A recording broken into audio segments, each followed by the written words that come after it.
살 빼려면 식단 관리하고 운동해야 한다는 사실 다들 잘 알고 있잖아요. 그런데 이 간단한 일을 실천하는 게 왜 그렇게 어려운 걸까요? 우리는 왜 번번이 다이어트에 실패하고 말까요? 의지력이 약해서? 다이어트 방법이 잘못돼서? 아닙니다. 바로 우리 마음속에 은밀하게 자리 잡고 있는 방해꾼 때문인데요. 오늘 영상에서는 그 은밀한 방해꾼이 어떻게 다이어트를 망치는지 살펴보고 그에 대한 대처 방안까지도 함께 알아보겠습니다. 여러분의 다이어트의 새로운 전환점이 되어줄 이 영상 지금 시작해 볼게요. 먼저 흥미로운 심리학 실험 내용 하나 소개해 드릴 건데요. 혹시 바쁘시다면 아래 설명란의 목차를 클릭해서 다음 챕터로 넘어가셔도 좋습니다. 하지만 오늘의 중요한 개념을 쉽게 이해하는 데 도움이 되기도 하고 또 어디 가서 아는 척하기도 좋은 내용이거든요. 그래서 다 보시길 권해드릴게요. 1957년 미국의 저명한 사회심리학자 레온 페스팅거는 스탠포드 대학교 학생들을 대상으로 실험을 진행했습니다. 네, 바로 그 유명한 인지부조화 실험인데요. 사람들이 인지부조화 상황에서 조건에 따라 어떤 반응을 보이는지 확인하는 실험이었어요. 그래서 페스팅거는 사람들이 인지부조화를 겪을 수밖에 없는 그런 상황을 교묘하게 세팅했죠. 실험이 시작되면 이런 블럭들을 4분의 1바퀴씩 차례차례 돌리게 합니다. 별다른 설명도 없이 1시간 동안 그 일을 하게 해요. 그러면 일단 엄청 지루함을 느끼게 되겠죠.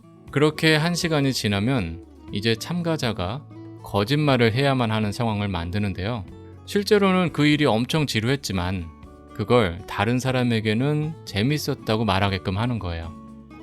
이 과정을 거치면서 자연스럽게 인지부조화가 발생하게 되는 거죠. 이런 배경을 참가자가 눈치채지 못하도록 앞에 앉아있던 연구원이 이렇게 얘기하죠. 수고하셨습니다. 이 실험은 성과 측정에 관한 실험이었어요. 우리는 참가자를 2그룹으로 나눴는데 지금 당신처럼 사전 정보 없이 그냥 참가하는 그룹과 사전에 이 작업이 재밌다는 얘기를 듣고 참여하는 그룹, 이렇게 2그룹으로 나눴어요. 그런데 문제가 좀 생겼어요. 지금 밖에서 대기하고 있는 다음 참가자가 재밌을 거라는 사전 정보를 갖고 참여하는 사람인데 그 안내를 해주기로 한 담당자가 오늘 연락도 없이 안 나온 거예요. 그래서 말인데 혹시 괜찮으면 그 역할을 대신 좀 부탁드려도 될까요?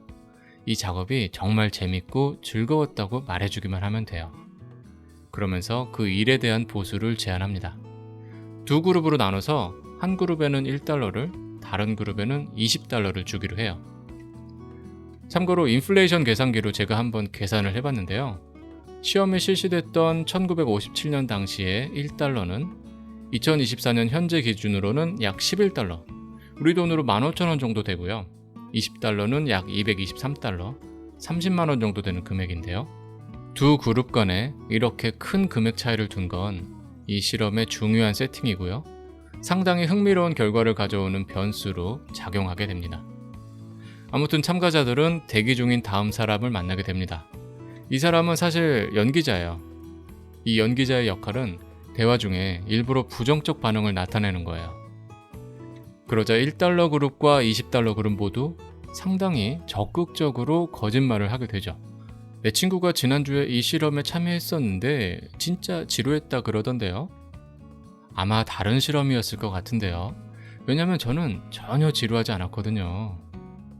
여기 이 사람 또한 연기자고요. 역시 부정적으로 말합니다. 내 친구는 비참하기까지 했다던데요. 어떻게든 빨리 빠져나가고 싶었다던데. 글쎄요. 친구분이 뭔가 착각한 거 아닐까요? 아마 다른 실험이었을 수도 있고요. 왜냐면 이건 진짜 재밌었거든요. 끝으로 연구진들은 이렇게 인지부조화 상태에 빠진 참가자들을 대상으로 인터뷰를 진행했는데요. 오늘 참가했던 실험이 어땠는지 물어봤어요. 30만 원 정도 되는 거금을 받은 $20 그룹과 그저 교통비 정도만 받은 $1 그룹. 그들의 반응은 과연 어땠을까요? $20 그룹은 실험이 즐거웠냐는 질문에 이렇게 답합니다. 뭐 그렇게 즐겁진 않았어요. 사실 좀 지루하긴 했죠. 반면 $1 그룹은 오늘 실험이 재밌었고 이런 실험이 또 있으면 다시 참가할 의향도 있다고 합니다. 그런데 좀 이상하지 않나요?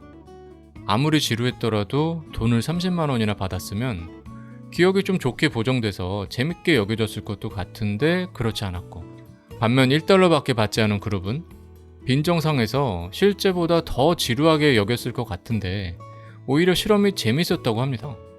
왜일까요? 왜 이런 결과가 나왔을까요? 페스팅거는 그 이유를 인지부조화로 설명합니다. 인지부조화란 나의 신념이나 태도와 내 행동이 일치하지 않는 상황을 말하는데요. 쉽게 말해 내면의 나와 행동하는 나가 따로따로인 상태인 거죠. 왜 말 따로 행동 따로인 사람을 보면 좀 꺼려지잖아요. 뭐야, 왜 저래? 이런 말이 절로 나오잖아요. 그런데 정작 내가 그런 상태라면 어떻겠습니까?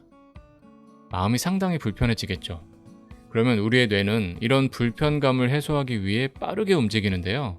대개는 자신의 행동을 정당화하는 자기 합리화라는 방법을 택하게 됩니다. 자, 이제 다시 학생들의 경우를 볼게요. 먼저 20달러 그룹의 의식은 이렇게 흘러갑니다. 실험은 너무 지루했는데 정말 재밌다고 해버렸어.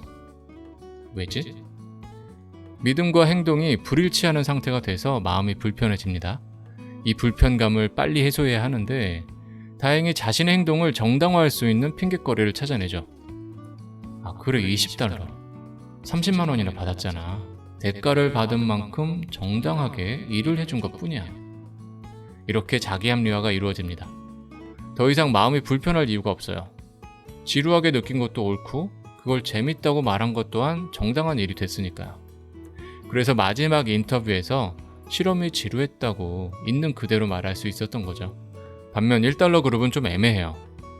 지루했던 일을 재밌었다고 거짓말했는데 그게 고작 1달러 때문이라면 내 가치가 너무 낮아 보이잖아요. 그래서 애초에 거짓말이 아니었던 걸로 만들어버리는 거예요. 난 이 실험 처음부터 재밌었어. 재밌어서 재밌다고 한 거였어. 이렇게 태도를 바꿔서 행동과 일치시키는 거죠. 어쨌든 다시 태도와 행동이 일치하는 상태가 됐으니 이제 불편한 마음도 해소됩니다. 결과적으로 1달러 그룹은 자기 합리화 과정을 거치면서 처음부터 이 실험이 재밌었다는 달라진 태도를 갖게 된 거죠. 1달러 그룹이 마지막 인터뷰에서 실험이 재밌었다고 답한 이유가 바로 이 때문입니다. 이 실험은 우리가 어떻게 자신의 잘못된 행동을 정당화하고 얼마나 쉽게 신념과 태도를 변화시키는지 잘 보여주는데요. 이런 사례는 우리 일상생활에서도 쉽게 찾을 수 있죠. 기껏 금연을 결심해 놓고는 다시 담배를 피기 시작하면서 스트레스 핑계를 대거나 당장 필요하지도 않은 물건을 충동 구매하고선 할인 중이었으니까 합리적인 소비였다고 스스로를 설득하는 것도 모두 인지부조화를 해소하려는 노력의 일환입니다. 자기 합리화를 통해서 잘못된 행동을 정당화하는 거죠. 이 자기 합리화는 다이어트 분야에서도 아주 빼어난 활약을 보이는데요. 예를 들어 볼게요. 다이어트 중인데 친구들과의 모임에서 치맥을 해버린 거예요. 그러면 다이어트에 대한 태도와 행동이 불일치 상태가 돼서 인지부조화를 겪게 되는데요. 이럴 때 우리는 보통 잠깐 후회하다가 이내 자기 합리화를 하게 됩니다. 다이어트에 대한 태도를 바꿔서 행동과 일치시키는 거죠. 오늘 하루 정도는 괜찮아. 내일부터 다시 열심히 하면 돼. 스트레스 받으면 오히려 살이 더 찌니까 가끔은 땡기는 걸 먹어주는 게 오히려 좋아. 치킨은 단백질이 많으니까 뭐 그렇게 나쁘진 않아. 이런 식의 자기 합리화 덕분에 다이어트 망쳤다는 불편한 마음이 좀 해소됩니다. 그런데 실제로는 전혀 안 괜찮은 상황이잖아요. 그냥 마음만 편해지는 거예요. 때문에 이런 자기 합리화가 계속 되다 보면 장기적으로는 다이어트 실패로 이어지게 됩니다. 마음은 속일 수 있지만 몸은 정직하니까요. 우리가 365일 늘 다이어트 중인데도 이상하게 살은 안 빠지는 이유가 바로 이 자기 합리화 때문인 거죠. 그렇다면 어떻게 해야 이런 자기 합리화의 함정에 빠지지 않을 수 있을까요? 지금부터 그 방법을 3단계로 알려드릴게요. 1단계는 눈치채기입니다. 자기 합리화가 불쑥 등장하려는 순간을 눈치채야 합니다. 인지부조화로 인해서 마음이 불편한 상황에서는 자기 합리화가 거의 자동적으로 일어나기 때문에 의식적으로 노력할 필요가 있어요. 다이어트 중에 치맥을 해놓고는 이건 괜찮다고 변명부터 하고 있다면 그때가 바로 눈치채기가 필요한 순간입니다. 내가 지금 자기 합리화를 하고 있구나 라는 인식이 있어야 잘못된 행동을 갖은 핑계와 변명으로 정당화하려는 시도가 일단 중단되기 때문이에요. 이어서 2단계는 쓴 약 먹기입니다. 다이어트 중에 치맥을 해버려서 마음이 불편할 때 우리가 자기 합리화부터 하게 되는 이유는 생각보다 간단해요. 그게 가장 쉽고 편하기 때문입니다. 이미 벌어진 일을 수습하는 것보다는 이 정도는 괜찮아 라는 식으로 다이어트에 대한 태도를 살짝 바꾸는 편이 훨씬 수월하니까요. 그런데 이건 서울에서 부산까지 가려고 차를 몰고 출발했는데 중간에 길을 좀 헤매게 되니까 대전까지만 가도 괜찮아 라고 하는 것과 마찬가지예요. 자기 합리화를 하면서 다이어트에 대한 태도가 바뀌게 되니까 처음 마음먹었던 목적지에는 다다를 수 없게 되는 거죠. 몸에 좋은 약은 입에 쓰다는 말이 있잖아요. 인지부조화 상황에서도 마찬가지입니다. 마치 쓴 약을 먹는 것처럼 나를 힘들게 만드는 방법이 몸에 좋습니다. 바로 잘못된 행동을 수정해서 원래의 태도를 유지하는 방법인데요. 이렇게 하려면 먼저 잘못에 대한 인정과 반성이 필요합니다. 이어서 잘못을 되풀이하지 않기 위한 대책도 마련해야 하기 때문에 아무래도 어려운 일이죠. 하지만 이렇게 해야 다이어트 중에 때때로 실수하고 잘못을 저지르더라도 계속해서 개선해 나갈 수 있어요. 그렇게 다이어트에 대한 태도를 굳게 유지하면서 결국 성공에 이르게 되는 것이죠. 마치 내비게이션에 분명한 목적지를 지정해 두면 중간에 길을 잘못 들어서 헤매거나 교통 상황에 따라 경로가 변경되더라도 결국엔 목적지에 도착하는 것과 마찬가지입니다. 3단계는 피해가기입니다. 다이어트를 결심할 때는 의지가 충만해서 뭐든 다 해낼 수 있을 것 같잖아요. 그래서 높은 수준의 목표를 세우게 되는데요. 무리한 다이어트 계획은 사실 실패 확률을 높일 뿐입니다. 내게 맞지도 않는 과도한 운동 스케줄은 오히려 운동을 자주 거르게 만들고 너무 엄격한 식단 목표는 음식의 유혹에 쉽게 흔들리게 만들죠. 무리한 다이어트 계획은 결과적으로 더 많은 자기 합리화를 유발하게 됩니다.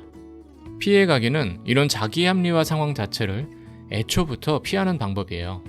그러기 위해서는 내게 맞는 현실적인 다이어트 목표를 세우는 게 중요합니다. 매일매일 성공을 이어나갈 수 있도록 말이죠. 매일의 성공은 자존감을 높이며 다이어트를 지속하는 큰 동기부여가 되어줍니다. 그리고 다이어트가 습관으로 자리 잡는 데도 도움이 되죠. 일단 습관이 되고 나면 그때부터는 조금 더 수월해집니다. 운동이 일상이 되고 음식 앞에서 크게 흔들리지도 않게 되니까요. 단단한 기반이 마련됐으니 그때 상황에 맞게 목표를 조금씩 높여가면서 얼마든지 더 큰 성취를 이룰 수 있게 됩니다. 그러다 이따금 실패하는 날이 있더라도 괜찮아요. 쓴 약 먹기 방법으로 얼마든지 다시 목적지를 향해 달릴 수 있으니까요. 지금까지 우리가 다이어트에 실패하는 진짜 이유를 심리학적 관점으로 살펴봤습니다. 우리 마음속 자기 합리화라는 방해꾼이 바로 다이어트 실패의 근원이라는 사실을 알게 됐죠. 그래서 자기 합리화를 피해 다이어트를 성공하기 위한 3단계 방법도 알아봤어요. 첫째, 잘못된 상황에서 자기 합리화가 등장하려는 순간을 눈치챌 것. 둘째, 잘못을 변명하는 게 아니라 인정하고 반성하며 개선책을 모색하는 쓴 약 먹기를 선택할 것. 끝으로 현실적인 목표를 설정해서 자기 합리화라는 방해꾼이 나올 만한 상황을 애초에 피해갈 것. 이 3단계 방법을 꼭 기억해 주세요. 다이어트는 단순히 체중을 줄이는 일만은 아닙니다. 그것은 자신과의 약속을 지키며 더 나은 나를 만들어가는 과정인데요. 이제 우리 마음의 작용에 대해 이해하고 그 대처 방안까지 알게 됐으니 앞으로는 여러분의 다이어트 여정이 성공적일 것이라 믿습니다. 오늘 말씀드릴 내용은 여기까지입니다. 앞으로도 우리의 행복한 삶에 도움이 되는 맛있는 지식으로 계속 찾아뵐게요. 지금까지 오늘의 지식의 오늘이었습니다. 오늘도 행복하세요.